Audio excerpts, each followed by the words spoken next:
For I know the plans I have for you, declares the Lord, plans to prosper you and not to harm you, plans to give you hope and a future.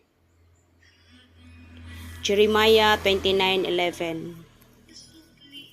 Isang napakagandang promise ni Lord sa lahat ng may pananampalataya sa Kanya. Ayaw ni Lord na maging mahirap tayo. Gusto niya na tayo ay prospero sa buhay. Plan ni Lord sa isa't isa sa atin ang magandang kinabukasan. Gusto mo bang ma-achieve ang magandang buhay? So commit to the Lord whatever you do, and your plans will succeed. Proverbs 16:3. Thank you for watching and God bless everyone.